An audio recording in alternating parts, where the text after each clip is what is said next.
everyone, welcome to Disha Academy. നമ്മുടെ banking എക്സാംസിന് ഇനി വരാൻ പോകുന്ന രണ്ട് മെയിൻ ആയിട്ടുള്ള എക്സാം SBI ക്ലർക്കിന്റെയും SBI POയുടെ എക്സാം ആണ്.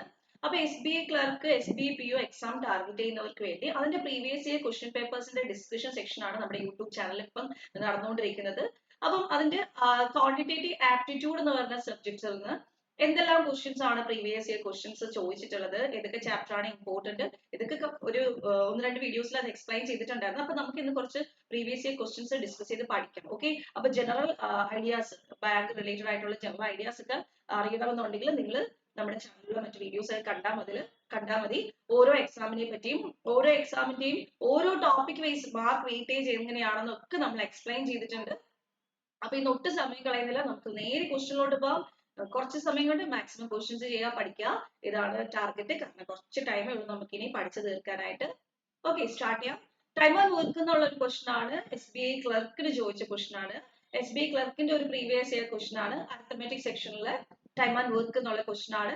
അറിയാലോ, അരിത്തമെറ്റിക് സെക്ഷനിൽ ഈ ടൈം ആൻഡ് വർക്ക് എന്നൊക്കെ ഒരു ക്വസ്റ്റൻ ആയിരിക്കും നമുക്ക് എക്സ്പെക്ട് ചെയ്യാൻ പറ്റുന്ന ടൈം ആൻഡ് വർക്ക് എന്ന് പറഞ്ഞ ചാപ്റ്ററിൽ നിന്ന്. പിന്നെ പ്രോഫിറ്റ് ആൻഡ് ലോസ് എന്ന് രണ്ട് ക്വസ്റ്റൻ ചോദിക്കാറുണ്ട്. അതുപോലെ തന്നെ ആവറേജ് എന്നൊരു ക്വസ്റ്റ്യൻ ചോദിക്കാറുണ്ട്. സിമ്പിൾ ഇൻട്രസ്റ്റ്, കോമ്പൗണ്ട് ഇൻട്രസ്റ്റ് എന്നൊരു ക്വസ്റ്റ്യൻ ചോദിക്കാറുണ്ട്. ടൈം ആൻഡ് ഡിസ്റ്റൻസ് എന്നൊരു ക്വസ്റ്റ്യൻ വരാറുണ്ട്. ഓക്കെ, അങ്ങനെയാണ് നമ്മുടെ ചാപ്റ്ററുകൾ പോകുന്നത്. ബാക്കിയുള്ള സെക്ഷൻസ് DI, മിസ്സിംഗ് നമ്പേഴ്സ്, അങ്ങനെയുള്ളതിൽ നിന്ന് അഞ്ച് ക്വസ്റ്റ്യൻ വെച്ചിട്ടാണ് ക്വസ്റ്റ്യൻ ചോദിക്കുന്നത്. ഓക്കെ, അപ്പൊ A can do a work in 24 days and B can do the same work in 18 days. If A start work alone and after 4 days B join them, then find how many days total work will be completed എന്നാണ് question. Time and വർക്കിന്റെ basic concepts ഒക്കെ നന്നായിട്ട് അറിഞ്ഞിരിക്കണം. Efficiency മെത്തേഡിലാണ് ഈ problem solve ചെയ്യാൻ പോകുന്നത്. LCM എടുത്തിട്ട് work assume ചെയ്യുന്ന മെത്തേഡാണ്. അപ്പൊ ടൈം ആൻഡ് വർക്കിന്റെ ക്ലാസ്സുകൾ SSCക്കും റെയിൽവേക്കും ഒക്കെ എടുത്ത ക്ലാസ്സുകളൊക്കെ നമ്മുടെ ചാനലുകളിലുണ്ട്, SSC റെയിൽവേ ചാനലിലുണ്ട്. അപ്പൊ അതൊക്കെ വേണമെങ്കിൽ നിങ്ങൾക്ക് കണ്ടു പഠിക്കാം. അതുപോലെ തന്നെ ബേസിക് കോൺസെപ്റ്റ് എല്ലാത്തിനും ടൈം ആൻഡ് വർക്കിന് ബാങ്കിന് ഒരു കൺസെപ്റ്റ്, SSCക്ക് ഒരു കൺസെപ്റ്റ് അങ്ങനെയൊന്നും ഇല്ല. സെയിം ചാപ്റ്റേഴ്സ് ആണ്, സെയിം കോൺസെപ്റ്റ് ആണ്, സെയിം ടൈപ്പ് ക്വസ്റ്റ്യൻസ് ആണ് അരിത്തമെറ്റിക് സെക്ഷനിൽ നിന്ന് എല്ലാ എക്സാമിനും ചോദിക്കുന്നത്. അപ്പൊ അതുകൊണ്ട് നിങ്ങൾക്ക് ഏതെങ്കിലും ഒരു എക്സാമിൽ കോൺസെൻട്രേറ്റ് ചെയ്ത ഒരാൾക്ക് ബാങ്കിന്റെ ഈ ഒരു എക്സാമിന്റെ ഈ അരിത്തമെറ്റിക് സെക്ഷനൊക്കെ ഈസി ആയിട്ട് സ്കോർ ചെയ്യാവുന്നതാണ്. ഓക്കെ, ഫസ്റ്റ് ഓഫ് ഓൾ മാത്സിനെ സംബന്ധിച്ചിടത്തോളം ക്വസ്റ്റ്യൻ വൃത്തിക്ക് മനസ്സിലാക്കുക എന്നുള്ളതാണ് കോൺസെപ്റ്റ്. എന്താണ് തന്നിരിക്കുന്നത്, എന്താണ് ചോദിച്ചിരിക്കുന്നത്, അത് കൃത്യമായിട്ട് അറിഞ്ഞിരിക്കണം. അപ്പൊ അത് ക്ലിയർ ആയാൽ മാത്രമേ നമുക്ക് പ്രോബ്ലംസ് നല്ല രീതിയിൽ അപ്രോച്ച് ചെയ്യാനായിട്ട് പറ്റുള്ളൂ. A can do a work in 24 days. എക്ക് ഒരു വർക്ക് ചെയ്യാൻ 24 ദിവസം വേണം അല്ലെ? എക്ക് ഒരു വർക്ക് ചെയ്യാൻ 24 ദിവസം വേണം. അങ്ങനെയാണ് നമ്മുടെ ചോദ്യത്തിൽ പറഞ്ഞിരിക്കുന്നത്. എക്ക് ഒരു വർക്ക് ചെയ്യാൻ 24 ദിവസം വേണം. എന്നാൽ ബിക്ക് ഒരു വർക്ക് ചെയ്യാൻ 18 ദിവസം വേണം. ബിക്ക് ഒരു വർക്ക് ചെയ്യാനാണെങ്കിൽ 18 ദിവസം വേണം. Okay, if A start work alone, A ആണ് വർക്ക് ചെയ്യാൻ തുടങ്ങിയത്, 4 ദിവസം കഴിഞ്ഞിട്ടാണ് B ജോയിൻ ചെയ്തത്. A ആണ് വർക്ക് ചെയ്യാൻ തുടങ്ങിയതെങ്കിൽ ആ 4 ദിവസം A മാത്രമേ വർക്ക് ചെയ്തിട്ടുള്ളൂ. അത് കഴിഞ്ഞിട്ടാണ് B ജോയിൻ ചെയ്തത്. അപ്പൊ 4 ദിവസം A മാത്രമേ വർക്ക് ചെയ്തിട്ടുള്ളൂ എന്നുള്ള കാര്യം കൂടെ ക്ലിയർ ആയിരിക്കണം. അത് കഴിഞ്ഞിട്ട് Aയും Bയും കൂടെ വർക്ക് ചെയ്തു. അങ്ങനെയാണെങ്കിൽ എത്ര ദിവസം കൊണ്ടാണ് ആ ടോട്ടൽ വർക്ക് കംപ്ലീറ്റ് ചെയ്തത്? മനസ്സിലായോ? ആ ടോട്ടൽ വർക്ക് കംപ്ലീറ്റ് ചെയ്യാൻ എത്ര ദിവസം എടുത്തു? A 4 ദിവസം ചെയ്തു, Aയും Bയും കൂടെ കുറച്ച് ദിവസം ചെയ്തു. അപ്പൊ ടോട്ടൽ എത്ര ദിവസം എടുത്തു? ക്ലിയർ ആണല്ലോ? ചോദ്യം ക്ലിയർ ആണല്ലോ? ഇനി നമുക്ക് എങ്ങനെ ഇത് ചെയ്യുന്നതെന്ന് നോക്കാം. A 24 ദിവസം കൊണ്ട് ചെയ്യുന്ന വർക്ക് B 18 ദിവസം കൊണ്ട് ചെയ്തു. സോ വർക്ക് അസ്യൂം ചെയ്തു. 24ന്റെയും 18ന്റെയും LCM ആണ് വർക്കായിട്ട് അസ്യൂം ചെയ്യണം. 24ന്റെയും 18ന്റെ LCM. 24ന്റെയും 18ന്റെ LCM കണ്ടുപിടിക്കാൻ 24ന്റെ മൾട്ടിപ്പിൾസ് വെച്ച് ചെക്ക് ചെയ്യാം. അല്ലെങ്കിൽ എങ്ങനെ ചെക്ക് ചെയ്യാം? 24ന്റെയും 18ന്റെ LCM ജസ്റ്റ് ഇങ്ങനെ എടുത്ത് നോക്കുകയും ചെയ്യാം. 24 എഴുതി 18 എഴുതി LCM എടുത്ത് ചെയ്യാം. 6 4 6 3 ജസ്റ്റ് ഇങ്ങനെ എഴുതിയാൽ മതി അല്ലെ? That is 18 into 4 അല്ലെങ്കിൽ 24 into 3 എത്ര വരും? 72. അപ്പൊ 24ന്റെ 3 മടങ്ങ് എടുത്താൽ 24 48 72 അങ്ങനെയാണ് 24ന്റെ മൾട്ടിപ്പിൾസ് പോണേ അല്ലെ? അത് 24 18ന്റെ മൾട്ടിപ്പിൾ അല്ല, 48 18ന്റെ മൾട്ടിപ്പിൾ അല്ല, പക്ഷെ 72 എന്താണ്? 18ന്റെ മൾട്ടിപ്പിൾ ആണ്. ഓക്കെ, അപ്പൊ 24 into 3 ആണ് 72, 18 into 4 ആണ് 72. മനസ്സിലായോ? അപ്പൊ എയുടെ എഫിഷ്യൻസി 3 ആണ്, ബിയുടെ എഫിഷ്യൻസി 4 ആണ്. അപ്പൊ ബേസിക് കോൺസെപ്റ്റ്സ് എല്ലാവർക്കും അറിയാലോ. A 3 വർക്ക് വെച്ചാ ദിവസം ചെയ്യുന്നത്, A 3 വർക്ക് വെച്ചിട്ടാണ് ഒരു ദിവസം ചെയ്യുന്നത്. അങ്ങനെ എ എത്ര ദിവസം ചെയ്തു? എ സ്റ്റാർട്ട് ചെയ്തിട്ട് 4 ദിവസം കഴിഞ്ഞ ബി ജോയിൻ ചെയ്ത്. അപ്പൊ 4 ദിവസം എ മാത്രമായിട്ട് ഒരു ദിവസം 3 വർക്ക് വെച്ച് 12 വർക്ക് കംപ്ലീറ്റ് ചെയ്തിട്ടുണ്ട് അല്ലെ. 4 ദിവസം എ വർക്ക് ചെയ്തിട്ടുണ്ട്. അപ്പൊ നമ്പർ ഓഫ് ഡേയ്സ് കാൽക്കുലേറ്റ് ചെയ്യുമ്പോൾ ഒരു 4 ദിവസം ആയേ. 4 ദിവസം എ മാത്രമേ ഉണ്ടായിരുന്നുള്ളേ. അപ്പൊ 4 × 3 12 വർക്ക് കംപ്ലീറ്റ് ചെയ്തില്ലേ. എ ഒരു ദിവസം 3 വർക്ക് വെച്ച് 4 ദിവസം, ഒരു ദിവസം 3 വർക്ക് വെച്ച് 4 ദിവസം കൊണ്ട് 12 വർക്ക് കംപ്ലീറ്റ് ആയി. ബാക്കി ഇനി 72 വർക്കില് 12 വർക്ക് കംപ്ലീറ്റ് ആയില്ലേ. ബാക്കി ഇനി 60 വർക്കല്ലേ ഉള്ളേ. ഈ 60 വർക്ക് എയും ബിയും കൂടെ ഒരുമിച്ചല്ലേ ചെയ്യുന്നേ. എയും ബിയും കൂടെ ഒരുമിച്ചല്ലേ. എയും ബിയും കൂടെ ഒരുമിക്കുവാണെങ്കിൽ 7 വർക്ക് പെർ ഡേ ചെയ്യത്തില്ലേ. 7 വർക്ക് പെർ ഡേ ചെയ്യില്ലേ. കാരണം 3 വർക്ക് എയും ചെയ്യും, 4 വർക്ക് ബിയും ചെയ്യും. അപ്പൊ 7 വർക്ക്, ഒരു ദിവസം 7 വർക്ക് വെച്ച് കംപ്ലീറ്റ് ആവും. അങ്ങനെ എത്ര ദിവസം എടുക്കും? 60/7 ചെയ്ത് നോക്കി. 60 വർക്കാണ് തീരേണ്ടത്. ഒരു ദിവസം 7 എണ്ണം വെച്ച് എത്ര എണ്ണം പോവും? 8, 7, 56 ബാലൻസ് പോകും. 8 × 7 56 ബാലൻസ് മുകളിൽ എഴുതിയാൽ മതി. ഇംപ്രോപ്പർ ഫ്രാക്ഷനും മിക്സഡ് ഫ്രാക്ഷനും ഒക്കെ എല്ലാവർക്കും അറിയാലോ, അത് ചെയ്താൽ മതി. അപ്പൊ 8 × 7 56 പ്ലസ് 4 60 എന്ന് വരും. അപ്പൊ 8 4/7 ഡേയ്സും കൂടെ വരും. 8 4/7 ഡേയ്സും കൂടെ വരും. 8 4/7 എന്ന് വെച്ചാൽ 8 പ്ലസ് 4/7. അപ്പൊ 8 ഉം 4 ഉം 12, പിന്നെ ഒരു 4/7. അപ്പൊ ആൻസർ ഈ 4/7 ആണ്. ഓപ്ഷൻ ബി ആണ് correct answer. Answer option B ആണ്. ക്ലിയർ ആണല്ലോ. അടുത്ത ചോദ്യം നോക്കാം. അതുപോലെ തന്നെ വളരെ ഇമ്പോർട്ടന്റ് ആണ്. ബാങ്കിന്റെ എല്ലാ എക്സാമിൽ നിന്നും പാർട്ണർഷിപ്പ് എന്നൊരു ക്വസ്റ്റ്യൻ കാണും, ഏജ് എന്നൊരു ക്വസ്റ്റ്യൻ കാണും, റേഷ്യോ എന്നൊരു ക്വസ്റ്റ്യൻ കാണും. അപ്പൊ റേഷ്യോ ആൻഡ് പ്രപ്പോർഷൻ കറക്റ്റ് ആയിട്ട് മനസ്സിലായ ഒരാൾക്ക് റേഷ്യോയുടെ ക്വസ്റ്റ്യൻ കിട്ടും, ഏജസിന്റെ ക്വസ്റ്റ്യൻ കിട്ടും, പാർട്ണർഷിപ്പിന്റെ ക്വസ്റ്റ്യൻ കിട്ടും. 3 ക്വസ്റ്റ്യൻസ് ചോദിക്കുന്ന ഒരു ഏരിയ ആണത്. ആ 3 ചാപ്റ്റർ കണക്റ്റഡ് ചാപ്റ്റർ ആണ്. ഒരെണ്ണം പഠിച്ചാൽ ബാക്കിയുള്ളത് കണക്ട് ചെയ്ത് പഠിക്കാവുന്ന എളുപ്പമുള്ളൊരു ചാപ്റ്റർ ആണ്. അപ്പം എല്ലാവർക്കും സ്കോർ ചെയ്യാൻ പറ്റുന്ന ഒരു ചാപ്റ്റർ ആണ് പ്രോബ്ലംസ് ഓൺ ഏജസ്, പാർട്ണർഷിപ്പ്, പിന്നെ റേഷ്യോ. അപ്പൊ നമുക്ക് ഇന്ന് ഈ ഒരു ക്വസ്റ്റ്യൻ നോക്കി. P invested ₹21,000 in a business and after a few months Q joined him with ₹28,000 at the end of a year. At the end of a year, profit share of P and Q is equal. Find after how many months B joined the business. ഇതിന്റെ solution പറയുന്നതിന് മുമ്പ് നമുക്ക് SSC, RRB, bank എക്സാംസിന്റെ online courses available ആണ്. Disha അക്കാഡമിയിൽ online കോഴ്സിൽ join ചെയ്യാൻ താല്പര്യമുള്ളവര് ഈ ഒരു നമ്പറിൽ കോൺടാക്ട് ചെയ്താൽ മതി. നിങ്ങൾക്ക് ഓൺലൈൻ കോഴ്സിന്റെ ഡീറ്റെയിൽസ് ഒക്കെ അറിയാൻ പറ്റും. നിങ്ങൾക്ക് ഓൺലൈൻ ആയിട്ട് പഠിക്കാനായിട്ട് പറ്റും. അല്ലെങ്കിൽ നിങ്ങൾക്ക് ഓഫ്ലൈൻ ആയിട്ടാണ് പഠിക്കാൻ ഇൻട്രസ്റ്റ് എങ്കിൽ നമുക്ക് 5 ഓഫ്ലൈൻ സെന്റേഴ്സ് ഉണ്ട് കേട്ടോ. അപ്പൊ കേരളത്തിൽ നമുക്ക് 5 ഓഫ്ലൈൻ സെന്റേഴ്സ് ആണ് ഇപ്പൊ അവൈലബിൾ ആയിട്ടുള്ളത്. അതിൽ കൊല്ലം ഉണ്ട്, കൊട്ടാരക്കരയുണ്ട്, തൃശ്ശൂർ ഉണ്ട്, കാലിക്കറ്റ് ഉണ്ട്, ട്രിവാൻഡ്രം ഉണ്ട്. അപ്പൊ ഇവിടെ എവിടെയെങ്കിലും ആണ് നിങ്ങളുടെ പ്ലേസ് എങ്കിൽ ഓഫ്ലൈൻ പഠിക്കാൻ താല്പര്യമുണ്ട്, ദിശ അക്കാഡമിയിൽ ജോയിൻ ചെയ്യാൻ താല്പര്യമുണ്ടെങ്കിൽ അതായത് നമ്പറിൽ കോൺടാക്ട് ചെയ്താൽ മതി.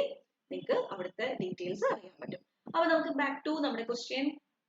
P invested ₹21,000 in a business. After few months Q joined him എന്നാ പറഞ്ഞേക്കുന്നത് അല്ലെ. അപ്പൊ ഇൻവെസ്റ്റ്മെന്റ് പിയും ക്യൂവും നടത്തിയ ഇൻവെസ്റ്റ്മെന്റ് എന്ന് പറഞ്ഞാൽ P 21,000ഉം Q എന്താ 28,000 ആണ്. 1000ന് ഞാൻ കളഞ്ഞു, 21,000 മനസ്സിൽ പറഞ്ഞാൽ മതിയല്ലോ, 1000 എന്ന് എഴുതണ്ടല്ലോ.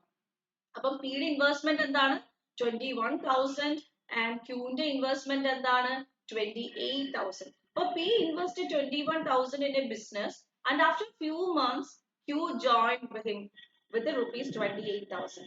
പക്ഷെ at the end of the year profit share of P and Q is equal. At the end of the year എന്ന് പറയുമ്പോൾ P എത്ര ടൈമിൽ ഇൻവെസ്റ്റ് ചെയ്തു, എത്ര ടൈമിലേക്കാണ് ഇൻവെസ്റ്റ് ചെയ്തത്?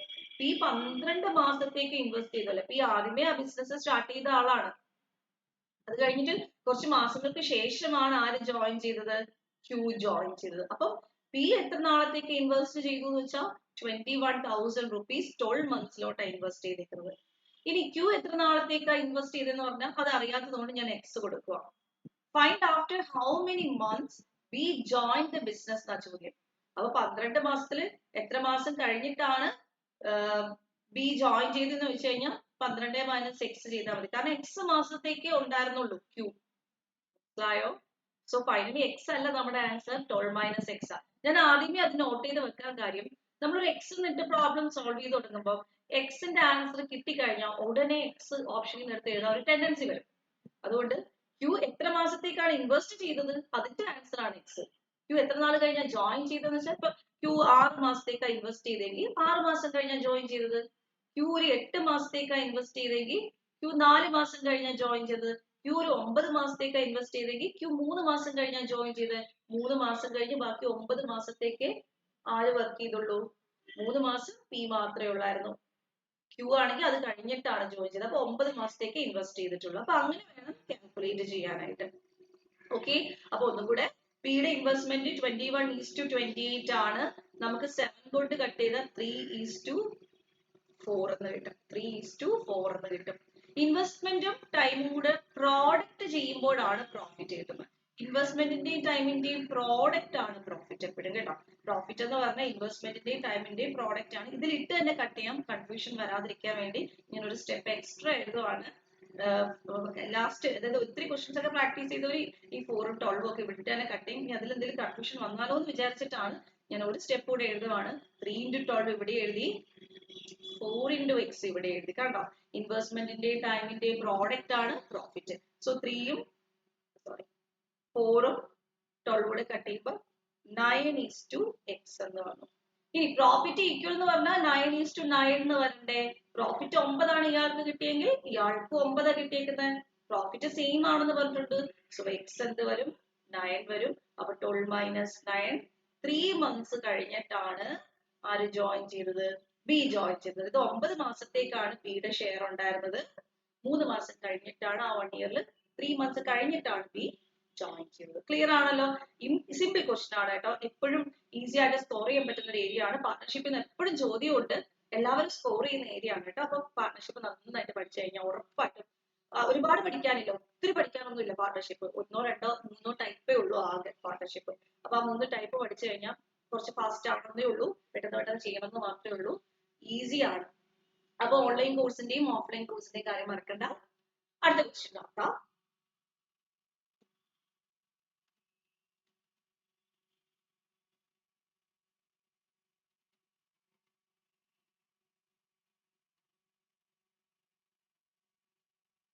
Mark price of an article is ₹800. ₹800. And shopkeeper allow a discount of 10% on it. Mark price 800 ആയിരുന്നു. അതിനൊരു 10% discount കൊടുത്തു. If shopkeeper made a profit of 20% on selling the article, then find the cost price of the article. എപ്പോഴും ആലോചിക്കുക, cost price, profit, mark price, discount. ഇത് നാലിനെയും connect ചെയ്യാൻ ഒരു equation ഉണ്ട്. Cost price, mark price, profit, discount. അപ്പൊ mark പ്രൈസും ഡിസ്കൗണ്ടും പ്രോഫിറ്റും തന്നിട്ട് കോസ്റ്റ് പ്രൈസ് കണ്ടുപിടിക്കാനാണ് ഈ ചോദ്യം. തിരിച്ചും കോസ്റ്റ് പ്രൈസും പ്രോഫിറ്റും ഡിസ്കൗണ്ടും തന്നിട്ട് മാർക്ക് പ്രൈസ് കണ്ടുപിടിക്കാൻ ചോദിച്ചാലും, അല്ലെങ്കിൽ ഇതിലൊരു ഡിസ്കൗണ്ട് കണ്ടുപിടിക്കാൻ ചോദിച്ചാലും, അല്ലെങ്കിൽ ഇതിലൊരു പ്രോഫിറ്റ് കണ്ടുപിടിക്കാൻ ചോദിച്ചാലും എല്ലാം യൂസ് ചെയ്യാൻ പറ്റുന്ന ഇക്വേഷൻ ആണ്. CPP is equal to MPD. CPP is equal to MPD. Cost price into profit is equal to mark price into discount. Cost price into profit is equal to mark price into discount. Cost price into cost price അറിയില്ല. Profit 20% ആണെന്ന് പറയുന്നുണ്ട്. Profit 20% ആണെന്ന് പറയുന്നുണ്ട്. Profit ആയതുകൊണ്ട് അത് loss ആവാലോ. CPP P ഒരു loss ആവാലോ. അതുകൊണ്ട് 20% profit ആണെന്ന് കാണിക്കാൻ വേണ്ടി 100 + 20 വേണം ഇവിടെ എഴുതാൻ. മറന്നു പോകരുത്, 20 എടുത്ത് എഴുതരുത്, 100 + 20 എഴുതണം. അതുപോലെ മാർക്ക് പ്രൈസ് എത്രയാണ്? 800. ഡിസ്കൗണ്ട് 10%. ആ 10% അതുപോലെ എഴുതാൻ പറ്റുമോ? എങ്ങനെയാ എഴുതണ്ടേ? ഡിസ്കൗണ്ട് 10% എന്ന് പറഞ്ഞാൽ നമ്മൾ 90 എഴുതിയാൽ മതി. സോ നമ്മുടെ ആൻസർ ആയി CP is equal to 800 into 90 by 120. 0, 0 cancel ചെയ്തു. ഇവിടെ 4, 3 ഉണ്ട്. 4 ഇവിടെ കട്ട് ചെയ്തു 200, 3 ഇവിടെ കട്ട് ചെയ്തു 3. സോ നമുക്ക് 600 rupees കിട്ടും. Answer option D, ₹600. Profit and ലോസിന്റെ ചോദ്യങ്ങളെല്ലാം ഈസിയാണ്. എല്ലാ ടൈപ്പും ഒന്ന് അറിഞ്ഞിരുന്നാൽ മതി. എല്ലാ ടൈപ്പ് അറിയണം. ഒരുപാട് ടൈപ്പ് ഉണ്ട്. പ്രോഫിറ്റ് ആൻഡ് ലോസിൽ ഒരുപാട് ടൈപ്പ് ഉണ്ട്. പ്രോഫിറ്റും ലോസും വരുന്ന കുറെ ടൈപ്പ് ഉണ്ട്. ഡിസ്കൗണ്ട് മാത്രം വരുന്ന കുറെ ടൈപ്പ് ഉണ്ട്. ഇതുപോലെ പ്രോഫിറ്റും ഡിസ്കൗണ്ടും കമ്പൈൻ ചെയ്യുന്ന ടൈപ്പ് ഉണ്ട്. അപ്പൊ ആ ടൈപ്പുകളെല്ലാം കറക്റ്റ് ആയിട്ടൊന്ന് മനസ്സിലാക്കി കഴിഞ്ഞാൽ അതിന് വേണ്ടിയിട്ട് നിങ്ങൾ നമ്മുടെ ഓൺലൈൻ കോഴ്സിലോ ഓഫ്ലൈൻ കോഴ്സിലോ ജോയിൻ ചെയ്ത് പഠിച്ചാൽ മതി. എല്ലാ ടൈപ്പും ക്ലിയർ ആയിട്ട് പറഞ്ഞുതരും. അപ്പൊ അത് വെച്ചിട്ട് നിങ്ങൾക്ക് പ്രോബ്ലം ഒക്കെ ഈസി ആയിട്ട് സോൾവ് ചെയ്യാൻ പറ്റും. പിന്നെ നിങ്ങൾ ചെയ്യേണ്ട ഒരു പാർട്ട് ഉണ്ട്, മാക്സിമം ക്വസ്റ്റ്യൻസ് പ്രാക്ടീസ് ചെയ്യാൻ. എന്നാലേ എക്സാം ഹോളിൽ സ്പീഡായിട്ട് അല്ലെങ്കിൽ ഒരു ടൈപ്പ് കണ്ടാൽ പെട്ടെന്ന് മനസ്സിലാക്കാനും ഇതൊക്കെ പറ്റത്തുള്ളൂ. അപ്പൊ മാക്സിമം ക്വസ്റ്റ്യൻസ് പ്രാക്ടീസ് ചെയ്യുക, ഒരു ക്വസ്റ്റ്യൻസും PYQs ഒക്കെ പ്രാക്ടീസ് ചെയ്തിട്ട് പോവാം. അടുത്ത ക്വസ്റ്റ്യൻ, അടുത്ത പെർസെൻറ്റേജ് എന്നൊരു ക്വസ്റ്റ്യൻ ആണ്. In A school total 360 students passed the exam, while 60% of total boys passed the exam and 40% of total girls passed the exam. If 66 2/3 ഉണ്ട്, 66 2/3% of total passed boys is 160, then find the total students in the class ആണ് ചോദ്യം. 66 2/3% 160 ആണ്. ബോയ്സിന്റെ എണ്ണത്തിനൊത്ത് ഒരു clue തന്നിട്ടുണ്ട്. അങ്ങനെയാണെങ്കിൽ total passed boys 360 ആണെന്ന് തന്നിട്ടുണ്ട്. Find the total students in the class എന്നാണ് ക്വസ്റ്റ്യൻ. 360 പേരാണ് ടോട്ടൽ പാസ് ആയിട്ട് അല്ലെ. അതിൽ 60% ബോയ്സ് ആണ്, 40% ഗേൾസ് ആണ്. ഓക്കെ, ഇനി അതിൽ തന്നെ 66 2/3% എന്ന് പറഞ്ഞാൽ 160 ആണെന്ന് തന്നിട്ടുണ്ട്. അപ്പൊ 66 2/3% 160 ആണെങ്കിൽ 60% എത്രയാണെന്ന് കിട്ടും? ബാക്കി 360 40% എത്രയാണെന്ന് കിട്ടും? അതിൽ നിന്ന് ടോട്ടൽ സ്റ്റുഡൻസ് കണ്ടുപിടിക്കാം അല്ലെ. ബോയ്സിന്റെ സെപ്പറേറ്റ് ചെയ്യണം, ഗേൾസിന്റെ സെപ്പറേറ്റ് ചെയ്യണം, ആഡ് ചെയ്തെടുക്കണം. ഒന്ന് ട്രൈ ചെയ്ത് നോക്കി, ചെയ്യാൻ പറ്റുന്നുണ്ടോന്ന്.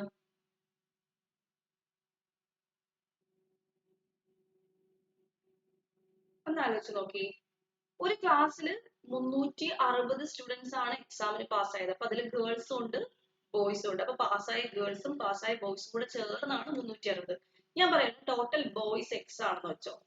ടോട്ടൽ ബോയ്സിന്റെ എണ്ണം എക്സ് ആണെങ്കിൽ ആ ടോട്ടൽ ബോയ്സിന്റെ 60% എന്ന് പറയുമ്പോൾ 3/5, 20% 1/5 ആണ്, 40% 2/5 ആണ്, 60% എന്ന് പറയുമ്പോൾ 3/5. അപ്പൊ എക്സിന്റെ 3/5 ആണ് എന്തായത് ടോട്ടൽ ബോയ്സിന്റെ പാസ്സായവരുടെ എണ്ണം. ടോട്ടൽ ബോയ്സിൽ 3/5 പാസ്സായി.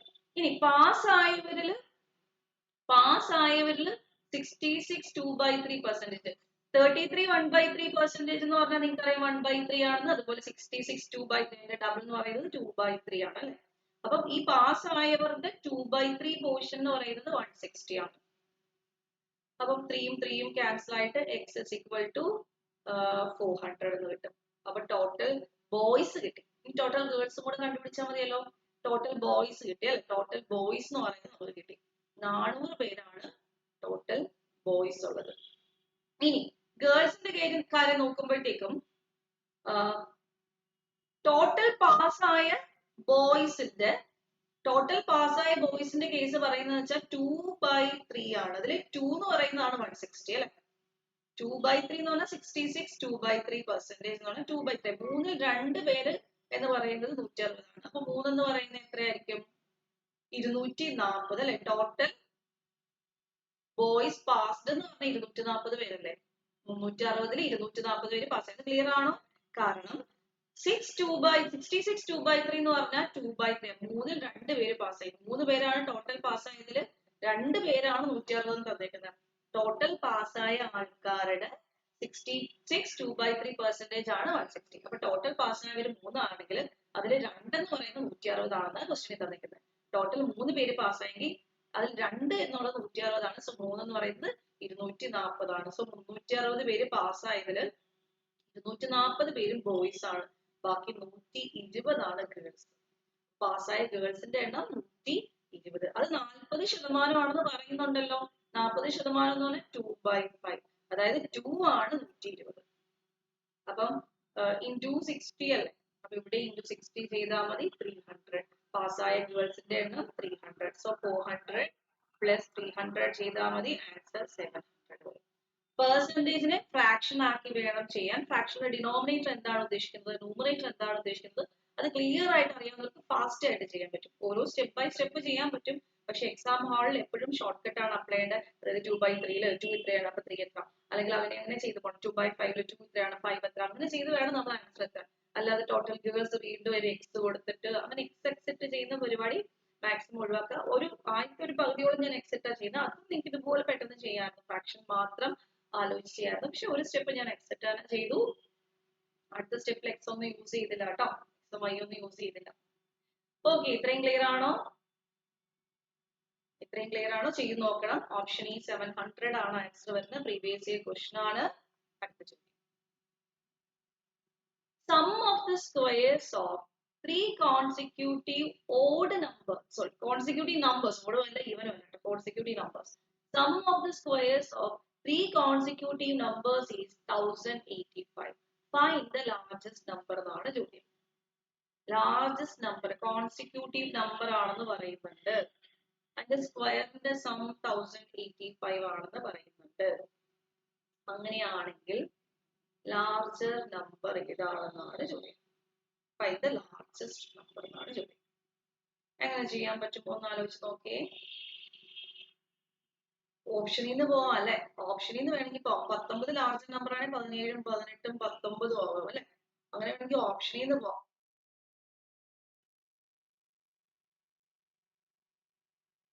ഓപ്ഷനിൽ നിന്ന് പോകുമ്പോൾ 17ന്റെ സ്ക്വയർ എന്ന് പറയുമ്പോൾ 9-ലല്ലേ അവസാനിക്കുന്നത്. 8ന്റെ സ്ക്വയർ എന്ന് പറയുമ്പോൾ 4-ലല്ലേ അവസാനിക്കുന്നത്. 9ന്റെ സ്ക്വയർ എന്ന് പറയുമ്പോൾ 1-ലല്ലേ അവസാനിക്കുന്നത്. 9 1 10 4 14 കിട്ടൂ. അപ്പൊ ആ ഓപ്ഷൻ തെറ്റല്ലേ? ഇനി 20 ആണ് ആ വലിയ നമ്പർ എങ്കിൽ വീണ്ടും 0-ലെ എൻഡ് ചെയ്യുന്നതല്ലേ.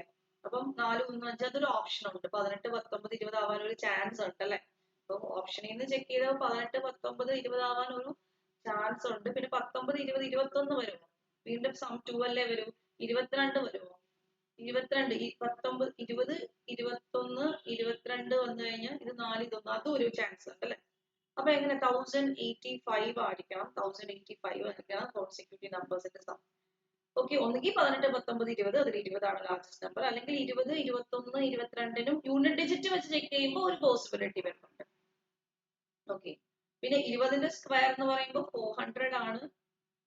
400 3 ടൈംസ് വരുമ്പോൾ തന്നെ 1200 വരും.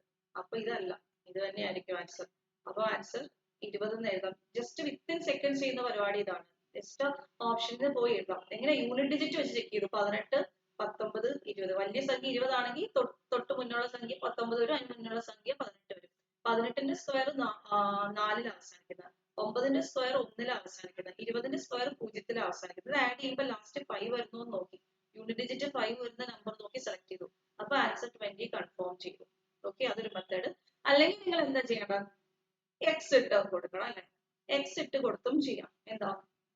മിഡിൽ നമ്പർ എക്സ് കൊടുക്കുകയാണെങ്കിൽ വലിയ നമ്പർ x+1 ആയിരിക്കും, ചെറിയ നമ്പർ x-1 ആയിരിക്കും. ഓക്കെ, അങ്ങനെ സ്ക്വയർ ചെയ്ത് ആഡ് ചെയ്യുന്ന പരിപാടി. ഇത് a-b² ഇത് a+b², പിന്നെ ഇത് എക്സിന്റെ സ്ക്വയർ. ഇത് ആഡ് ചെയ്യുമ്പോൾ a-b² plus a+b² എന്ന് പറഞ്ഞാൽ 2 into a² + b² ആണ്. 2 into x² plus 1 എന്ന് വരും. പിന്നെ ഒരു x² = 1085 എന്ന് വരും. So 3x² = 1084 വരും. x² =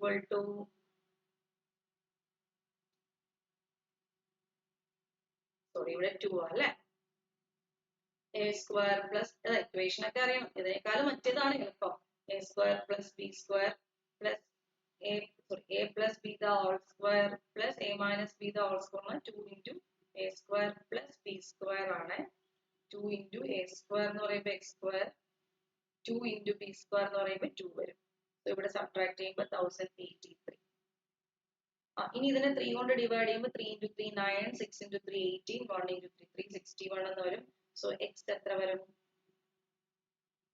19 വരും. സോ x+1 എന്ത് വരും? 20 വരും. സോ ആൻസർ എഴുതാം. ഇതൊരു നോർമൽ മെത്തേഡ് ആണ് ഞാൻ ഇപ്പൊ പറഞ്ഞത്. പക്ഷെ എപ്പോഴും ആലോചിക്കുക, നല്ലൊരു മെത്തേഡ് ഓപ്ഷൻ ത്രൂ പോണതാണ്. ഓപ്ഷനിൽ നിങ്ങൾക്ക് പെട്ടെന്ന് ആൻസർ എഴുതാനായിട്ട് പറ്റും. ഓക്കെ, ഓപ്ഷനിൽ നിന്ന് എഴുതിയാൽ മതി, അതാണ് നല്ലത്. ആൻസർ 20 ആണ്. 18 19 20യുടെ സ്ക്വയർ വരും 1085. യൂണിറ്റ് ഡിജിറ്റ് എടുത്ത് ചെക്ക് ചെയ്താൽ മതി. അടുത്ത ക്വസ്റ്റ്യൻ റേഷ്യോ ആൻഡ് പ്രൊപ്പോർഷൻ എന്നുള്ള ക്വസ്റ്റ്യൻ ആണ്. പെട്ടെന്ന് ചെയ്തോ. റേഷ്യോ ആൻഡ് പ്രൊപ്പോർഷൻ എന്നുള്ള ക്വസ്റ്റ്യൻ ആണ്. 3 students, Riya, Ram, Pooja, got total 74 marks in an exam. The ratio of marks obtained by Riya to Pooja is 4:5, and the ratio of marks obtained by Pooja to Ram is 3:2. Find the total marks score by Ram എന്നാണ് question. 3 students ഉണ്ടല്ലേ, റിയ ഉണ്ട്, റാം ഉണ്ട്, പൂജ ഉണ്ട്. 3 students, Riya, Ram and Pooja got 74 marks. Total കിട്ടിയത് 74 മാർക്കാണ്. ഇനി റിയയ്ക്കും പൂജയ്ക്കും കിട്ടിയ മാർക്കിന്റെ റേഷ്യോ 4:5 ആണ്. അത് നമുക്ക് എഴുതാം. റിയ പൂജ മാർക്കിന്റെ റേഷ്യോ എന്ന് പറയുന്നത് 4:5 ആണ്. അതുപോലെ പൂജ റാം ഇവരുടെ മാർക്കിന്റെ റേഷ്യോ എന്ന് പറയുന്നത് 3:2 ആണ്. ഇവിടെ 5 ഇവിടെ 3. നമുക്ക് റേഷ്യോ ഈക്വൽ ആക്കിയാൽ ഇവിടെ 15 വരും, ഇവിടെ 12 വരും. അതായത് ഞാൻ ഈ ഒരു റേഷ്യോയെ ത്രൂ ഔട്ട് 3 കൊണ്ട് മൾട്ടിപ്ലൈ ചെയ്തു.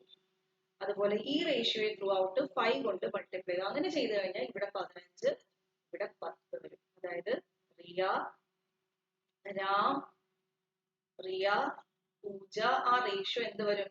രാമിന്റെ മാർക്ക് 10 ആണെങ്കിൽ റിയയുടെ മാർക്ക് 12 ആയിരിക്കും, പൂജയുടെ മാർക്ക് 15 ആയിരിക്കും. അപ്പൊ ആ റേഷ്യോ അങ്ങനെ ചെയ്യാൻ പറ്റും. റേഷ്യോ കമ്പൈൻ ചെയ്യാൻ ഒരുപാട് മെത്തേഡുകളുണ്ട്.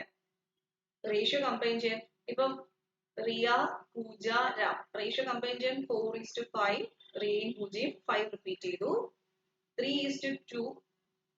3:2 പൂജ, രാം 3 റിപ്പീറ്റ് ചെയ്തു.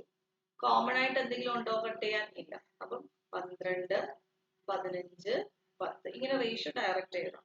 അല്ലെങ്കിൽ പൂജയെ റേഷ്യോ ആണ്, പൂജയാണ് ഇവിടെ രണ്ടത് കോമൺ ആയിട്ട് വന്ന് ആളുടെ റേഷ്യോ ഈക്വൽ ആക്കിയിട്ടും ചെയ്യാം. എനിവേ റാം, റിയ, പൂജ റേഷ്യോ 10:12:5 15 വന്നു. സോ ടോട്ടൽ എത്ര വരും?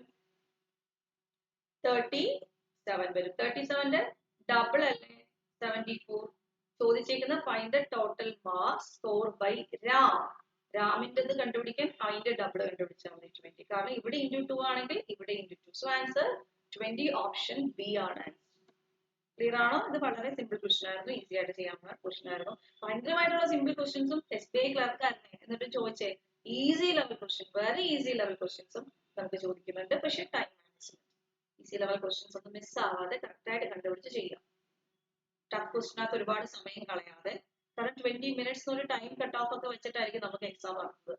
അപ്പം ഈ ഒരു ടൈമിന്റെ പ്രശ്നം വരും. നമ്മൾ ലാസ്റ്റ് ഈ ഒരു ക്വസ്റ്റ്യൻ കാണാതെ പോയി കഴിഞ്ഞാൽ വലിയ നഷ്ടമായിരിക്കും. ഈസി ക്വസ്റ്റ്യൻ അല്ലേ? ക്ലിയർ ആണോ? അപ്പൊ ആ ഒരു ക്വസ്റ്റ്യൻ ക്ലിയർ ആണോ? അടുത്ത question, the speed of boat in still water is 12 km/h. If time taken by the boat to cover 20 km in downstream is equal to time taken by boat to cover 10 km in upstream, then find the speed of the stream. Still water ഒരു ബോട്ടിന്റെ speed 12 km/h ആണ്. 20 km downstream പോകാൻ എടുക്കുന്ന ടൈമും 10 km upstream പോകാൻ എടുക്കുന്ന ടൈമും equal ആണ്. അങ്ങനെയാണെങ്കിൽ സ്ട്രീമിന്റെ സ്പീഡ് എന്താണെന്നാണ് ചോദ്യം. നല്ല ക്വസ്റ്റ്യൻ ആണ്. USD മെത്തേഡ് വെച്ച് നമുക്ക് അപ്സ്ട്രീം, ഡൗൺസ്ട്രീം, സ്റ്റിൽ വാട്ടർ സ്പീഡിന്റെ റേഷ്യോസ് ഒക്കെ അറിയാമെങ്കിൽ നമുക്ക് ചെയ്യാൻ പറ്റും. പക്ഷെ ഇവിടെ ടൈം ഈക്വൽ ആവുന്ന കേസാണ്. 20 km ഡൗൺസ്ട്രീം പോകാൻ എടുക്കുന്ന ടൈം തന്നെയായിരിക്കും 10 km അപ്സ്ട്രീം പോകാൻ എടുക്കുന്നത്. നമുക്കിപ്പോൾ ടൈം ഇക്വേറ്റ് ചെയ്യാം. ടൈം ഇക്വേറ്റ് ചെയ്യാന്ന് പറഞ്ഞാൽ ദൂരം ഭാഗം വേഗത ചെയ്താൽ മതിയല്ലോ ടൈം കണ്ടുപിടിക്കാൻ. അപ്പം the time taken by the boat to cover 20 km downstream എന്ന് പറയുമ്പോൾ എങ്ങനെ എഴുതാം? ഡിസ്റ്റൻസ് 20, downstream speed d എന്ന് കൊടുക്കാം, is equal to time taken by the boat to cover 10 km upstream എന്ന് പറയുമ്പോൾ എന്ത് കൊടുക്കാം? ദൂരം 10, വേഗത upstream use u എന്ന് കൊടുത്തു. സോ ഇതിനകത്തുനിന്ന് നമുക്ക് 2:1 റേഷ്യോ വരും. That is 2u is equal to 1d അല്ലെങ്കിൽ u/d is equal to 1/2 എന്ന് വരും. ഡബിൾ ടൈം എടുക്കുന്നു അല്ലെ? മനസ്സിലായോ? അപ്പൊ u yes d കൊടുക്കാം. 20, the time taken by the boat to cover 20 km downstream is equal to time taken by the boat to cover 10 km upstream. So 20/d is equal to 10/u എന്ന് കൊടുത്തു. 2 times u ആണ്, 1 times d. So u is to d 1:2 ആണ്. അപ്പൊ upstream പോകാൻ എടുക്കുന്ന speed 1 ആണെങ്കിൽ downstream പോകാൻ എടുക്കുന്ന സ്പീഡ് 2 ആണ്. അപ്പൊ u d സ്പീഡ് ആണ്. അപ്പൊ സ്പീഡിന്റെ റേഷ്യോ ഡയറക്റ്റ് കിട്ടി. U എന്ന് പറഞ്ഞാലും D എന്ന് പറഞ്ഞാലും സ്പീഡാണ്. ഇത് 1 ഉം ഇത് 2 ആണെങ്കിൽ ഇത് 1.5 ആണ്. The speed of boat in still water is 12 km/h. അപ്പൊ USD വെച്ച് ചെയ്യുമ്പോൾ 1.5 എന്ന് പറയുന്നത് 12 ആണെന്ന് തന്നിട്ടുണ്ട്. അപ്പൊ USD മെത്തേഡ് അറിയാത്തവർ USD മെത്തേഡ് പഠിക്കുക കേട്ടോ. അപ്സ്ട്രീം സ്പീഡ്, സ്റ്റിൽ വാട്ടറിലുള്ള സ്പീഡ്, ഡൗൺ സ്ട്രീം സ്പീഡ്, ഇതിന്റെ രണ്ടിന്റെയും മിഡിൽ വാല്യൂ കാണിക്കും സ്റ്റിൽ വാട്ടറിലുള്ള സ്പീഡ്. ആ ഒരു കോൺസെപ്റ്റ് വെച്ചിട്ടാണ്. സോ റേഷ്യോയുടെ ഒറിജിനൽ അറിയണമെങ്കിൽ ബാക്കിയെല്ലാം കണ്ടുപിടിക്കണം. സ്ട്രീമിന്റെ സ്പീഡാണ് ചോദിച്ചേക്കുന്നത്. 0.5 വരും സ്ട്രീമിന്റെ സ്പീഡ് അല്ലെ. ഈ ഗ്യാപ്പ്, ഈ ഡിഫറൻസ് ആണ് സ്ട്രീമിന്റെ സ്പീഡ്. സോ 1.5 അറിയാം, 0.5 എത്രയാണെന്ന് കണ്ടുപിടിക്കണം. അതായത് 1.5നെ 3 കൊണ്ട് ഡിവൈഡ് ചെയ്താൽ 0.5 കിട്ടും. സോ 12നെയും 3 കൊണ്ട് ഡിവൈഡ് ചെയ്താൽ മതി. ആൻസർ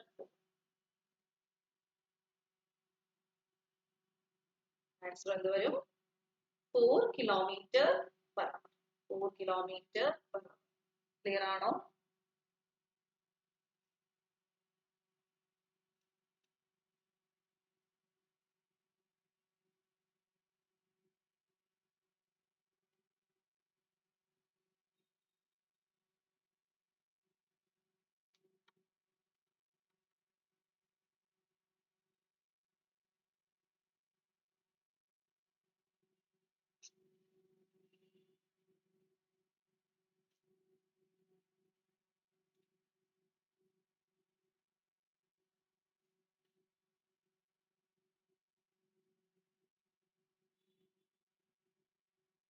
അടുത്ത question.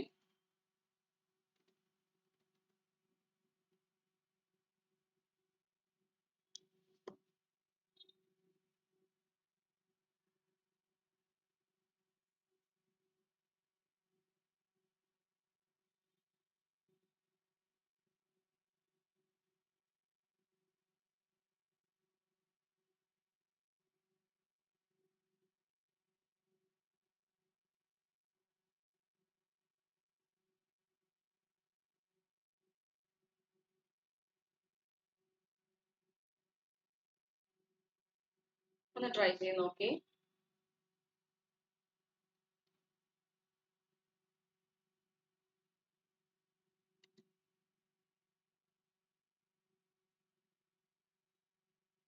The present age of A is 14 years more than B.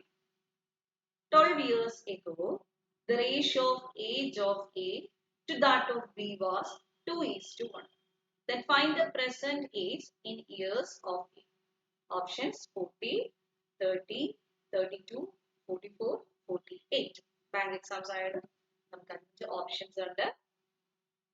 ഏജസിന്റെ question എപ്പോഴും ചോദിക്കുന്ന ഒരു ടൈപ്പാണ്. നല്ല ലെവൽ ക്വസ്റ്റ്യൻസ് SBI ക്ലർക്ക് ആണെങ്കിലും PO ആണെങ്കിലും അത്യാവശ്യം നിലവാരമുള്ള ചോദ്യങ്ങൾ കണ്ടിട്ടുള്ള ഒരു ഏരിയ ആണ് പ്രോബ്ലംസ് ഓൺ ഏജസ് കേട്ടോ. ഇനി പക്ഷേ എല്ലാ പാറ്റേണും കണ്ട് പരിചയമുള്ള ഒരാൾക്ക് ചെയ്യാൻ പറ്റും. എല്ലാ പാറ്റേണും കണ്ട് പരിചയപ്പെടണം. പെർസെന്റേജിന്റെ റേഷ്യോ എന്നിട്ട് അത്രയും മറ്റേത് ചോദിക്കുകയാണെങ്കിൽ അങ്ങനെ ഇങ്ങനെ എന്ത് ചോദിച്ചാലും ചെയ്യാൻ പറ്റുന്ന പാറ്റേൺസ് കണ്ടിരിക്കണം. ഇവിടെ തന്നെ percentage of A is 14 years more than B എന്ന് പറയുന്നുണ്ട്. ബിയേക്കാൾ 14 വയസ്സ് കൂടുതലാണ് എനിക്ക്. അത് പെർസെന്റേജ് എന്ന് മാത്രമല്ല, 12 വർഷം മുമ്പാണെങ്കിൽ അങ്ങനെ തന്നെ ആയിരിക്കും അല്ലെ.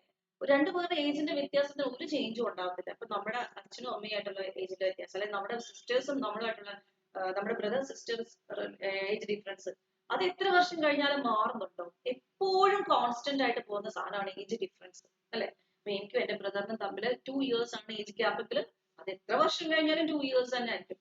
ഇവിടെ എയും ബിയും തമ്മിലുള്ള ഏജ് ഡിഫറൻസ് 14 വർഷം തന്നിട്ടുണ്ട്. അത് ഇവിടെ വേണമെങ്കിൽ നിങ്ങൾക്ക് ഇട്ട് കൊടുക്കാം. 5 വർഷം മുമ്പോ 12 വർഷം മുമ്പോ 10 വർഷത്തിന് ശേഷമോ എവിടെ വേണമെങ്കിലും ഇട്ട് കൊടുക്കാം. ഇനി എയും ബിയും തമ്മിലുള്ള ഏജിന്റെ റേഷ്യോ തന്നിട്ടുണ്ട്. എയുടെ ഏജ് 2 ആണെങ്കിൽ ബിയുടെ ഏജ് 1 ആണ്. എപ്പോഴത് 12 years ago. 12 വർഷം മുമ്പ് 12 years ago the ratio of age of A to that of B is 2:1. അങ്ങനെയാണ് അവരുടെ ഡിഫറൻസ് എന്ത് വരും? A minus B. 1 അല്ലേ, 2 1 തമ്മിലുള്ള ഡിഫറൻസ് 1 അല്ലേ. സോ 1 എന്ന് പറയുന്നതാണ് 14. കാരണം ഏജ് ഡിഫറൻസ് 14. അത് എപ്പോഴായാലും 12 വർഷം മുമ്പാണെങ്കിലും 12 വർഷം ശേഷമാണെങ്കിലും ഒക്കെ 14. സോ ബിയുടെ 12 വർഷം മുമ്പുള്ള വയസ്സ് 14 എയുടെ 12 വർഷം മുമ്പുള്ള വയസ്സ് 28 ആണ്. ചോദ്യം find the present age of A ആണ്. എക്ക് ഇപ്പോൾ ഒരു 12 വയസ്സും കൂടെ കൂടിയിട്ടുണ്ട്. കാരണം 12 വർഷം മുമ്പാണ് 28 വയസ്സ്. അപ്പൊ ആൻസർ എത്ര കിട്ടും? Option A 40. കിട്ടിയോ? ഓപ്ഷൻ എ 40 ആണ് കറക്റ്റ് ആയിട്ടുള്ള ആൻസർ. ക്ലിയർ ആണോ? ഓക്കെ ആണല്ലോ. അടുത്ത ക്വസ്റ്റ്യൻ നോക്കാം. ഓക്കെ, അപ്പം ഏജസിന്റെ ക്വസ്റ്റ്യൻ സിമ്പിൾ ലെവലായിരുന്നു കേട്ടോ, ഈസി ലെവലായിരുന്നു. ആ ഏജ് ഡിഫറൻസിന്റെ കോൺസെപ്റ്റ് മാത്രം അപ്ലൈ ചെയ്യാൻ പറ്റുന്ന ക്വസ്റ്റ്യൻ ആണ്. റിപ്പീറ്റഡ് ആയിട്ട് SBI ക്ലർക്കിന് SBI PO ഒക്കെ ചോദിക്കുന്നത്. സോ അതിനൊന്ന് നോക്കി വെച്ചേക്കാം. അടുത്ത ക്വസ്റ്റ്യൻ എഗെയിൻ പ്രോഫിറ്റ് ആൻഡ് ലോസിന്റെ ക്വസ്റ്റ്യൻ. എഗെയിൻ പ്രോഫിറ്റ് ആൻഡ് ലോസിന്റെ ക്വസ്റ്റ്യൻ ഇത് മാത്രം എപ്പോഴും രണ്ട് ക്വസ്റ്റ്യൻസ് കാണാറുണ്ട്. പ്രോഫിറ്റും ലോസും കൂടെ ചേർന്ന ഒരു ക്വസ്റ്റ്യനും ഡിസ്കൗണ്ട് ചേർന്ന ഒരു ക്വസ്റ്റ്യനും അല്ലെ. പ്രോഫിറ്റ് ലോസ് റിലേറ്റഡ് ഒരു ക്വസ്റ്റ്യൻ കാണാറുണ്ട്, അതുപോലെ ഡിസ്കൗണ്ട് കണക്റ്റഡ് ആയിട്ട് ഒരു ക്വസ്റ്റ്യൻ കാണാറുണ്ട്. ചിലപ്പോൾ ഒരു ചോദ്യം വരുന്നത് പ്രോഫിറ്റും ലോസും ഡിസ്കൗണ്ടും അതിലെന്തെങ്കിലും കണക്ട് ചെയ്ത് നമ്മൾ നേരത്തെ ചെയ്ത ടൈപ്പ് ആവാം. അപ്പൊ ഈ മൂന്ന് ഏരിയാസ് ആണ് ഇതിനകത്തുള്ളത്. മെയിൻ ആയിട്ടും എപ്പോഴും റിപ്പീറ്റഡ് ആയിട്ട് ചോദിക്കുന്ന ഏരിയ ആണ്. അപ്പൊ ഇതിന്റെ ആൻസർ നോക്കി. A shopkeeper marked price of an article at rupees 2450. അപ്പോൾ ആ ഷോപ്കീപ്പറിന്റെ ഒരു ആർട്ടിക്കിളിന്റെ മാർക്ക് പ്രൈസ് എന്ന് പറയുന്നത് 2450 രൂപയാണ് അല്ലെ. He allows two successive discounts of 20% and X% on it. ആദ്യം ഒരു 20% ഡിസ്കൗണ്ട്, പിന്നെ ഒരു X% ഡിസ്കൗണ്ടും കൊടുത്തു. ഡിസ്കൗണ്ട് എല്ലാം കൊടുത്തു കഴിഞ്ഞപ്പോൾ 1470 രൂപയ്ക്കാണ് എന്നിട്ട് അയാൾ വിറ്റത്. അപ്പൊ ആ 2450 രൂപയ്ക്ക് ആദ്യം ഒരു 20% ഡിസ്കൗണ്ട് കൊടുത്തു അല്ലെ. അതായത് ആ 1450 രൂപയുടെ 80% വിൽക്കാനായിട്ട് അയാൾ തീരുമാനിച്ചുള്ളൂ. 20% ഡിസ്കൗണ്ട് എന്ന് പറഞ്ഞാൽ 80% എടുത്തുള്ളൂ. പിന്നെ ഒരു X% കൊടുത്തു അല്ലെ. പിന്നെ ഒരു X% കൊടുത്തു. അതിന് ഞാൻ ശരിക്കും പറഞ്ഞാൽ ഞാനിത് വൈകുന്നെടുക്കാം. കാരണം X എന്ന് പറയുന്ന അത് കറക്റ്റ് ആയിട്ട് കിട്ടത്തില്ലല്ലോ. 100ന് കുറച്ച് ആൻസർ അല്ലേ ഇവിടെ എഴുതേണ്ടത്. ഇപ്പൊ X 10% നമുക്ക് ഇവിടെ 90 അല്ലേ എഴുതണ്ടേ, 15% 85 അല്ലേ എഴുതണ്ടേ. അതുകൊണ്ട് ഞാൻ y എഴുതുക മാറിപ്പോവാണ്ടിരിക്കാനായിട്ട്. സോ y by 100 ഇതാണ് 1470. അപ്പൊ y കണ്ടുപിടിച്ചിട്ട് ചെയ്യുമ്പോൾ നിങ്ങൾക്ക് മനസ്സിലാവും എക്സിലോട്ട് എങ്ങനെയാ പോണേന്നേ. സോ ഇവിടെ 2 0 ഉണ്ട്, ഇവിടെയും 2 0 ഉണ്ട്, ക്യാൻസൽ ആയി. പിന്നെ 245ഉം 100 കൂടെ ക്യാൻസൽ ആയി. നമുക്ക് 245നെ 5 കൊണ്ട് കട്ട് ചെയ്ത് കഴിഞ്ഞാൽ 4 5 9 5. അതുപോലെ ഇവിടെ 20 കിട്ടും. അതുപോലെ 8നെ നമുക്ക് 4 കൊണ്ട് കട്ട് ചെയ്താൽ 2 കിട്ടും. 20നെ നമുക്ക് 4 കൊണ്ട് കട്ട് ചെയ്താൽ 5 കിട്ടും. സോ y എന്ന് പറയുന്നത് 1470 ഇൻറ്റു 5 ബൈ 49 ഇൻറ്റു 2 ആണ്. 49 ഇൻറ്റു 3 നോക്കേ, 27, 2 ഇഷ്ടം 12, 16 കറക്റ്റ് അല്ലേ, 3 അല്ലേ. 147 അപ്പൊ 30 വരും. അപ്പൊ ഇവിടെ 15 വരും. 15 ഇൻറ്റു 5 75 വരും. y 75 കിട്ടിയ ഉടനെ ആൻസർ 75 എന്ന് പറയുന്നത്. ഈ 75 ഇവിടെ കിട്ടിയെങ്കിൽ 100 മൈനസ് എത്രയാണ്, 25 ആണ് 75. അപ്പൊ X% എന്ന് പറയുന്നത് 25% ആണ്. അപ്പൊ 25% കുറഞ്ഞതാണ് 75. കാരണം ഇവിടെ 80 അല്ലേ നമ്മൾ ഇട്ട്, 20 അല്ലല്ലോ ഡയറക്റ്റ് ഇട്ട്. 100 മൈനസ് 20 അല്ലേ ഇവിടെ ഇട്ട്. അപ്പൊ ഇത് 100 മൈനസ് എന്താ, 25 ആണ്. 100 മൈനസ് 25 ആണ് 75. Okay, so answer option B 25%. അപ്പൊ കിട്ടുന്ന ആൻസർ 100ന് സബ്ട്രാക്ട് ചെയ്താലേ നമ്മുടെ മെയിൻ ആയിട്ടുള്ള ആൻസർ കിട്ടുള്ളൂ. ഇത്രയും ക്ലിയർ ആണോ? ഏറ്റവും ഓക്കെ ആണോ?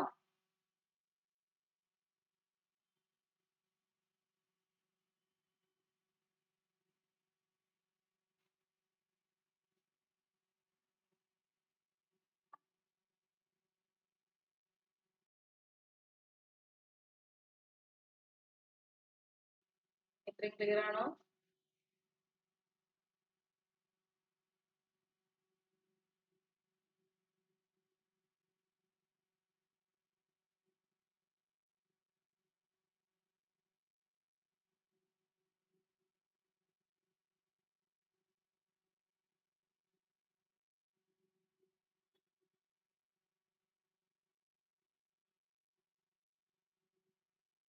Next question. The average of 25 numbers is 90, and when one new number added in these 25 numbers, the average increased by 5. Find a new number. അപ്പൊ ഇത് ഞാൻ ഹോംവർക്ക് ആയിട്ട് തരാം. ഹോംവർക്ക് ക്വസ്റ്റ്യൻ ആണ്, ചെയ്ത് നോക്കാം കേട്ടോ. എന്നിട്ട് ആൻസർ കമന്റ് ചെയ്യാം. അപ്പൊ എല്ലാവരും ആൻസർ കമന്റ് ചെയ്യുക. അപ്പൊ നമുക്ക് ഇന്നത്തെ സെക്ഷൻ തൽക്കാലം നമുക്ക് നിർത്താം. Thank you all, thank you so much, by.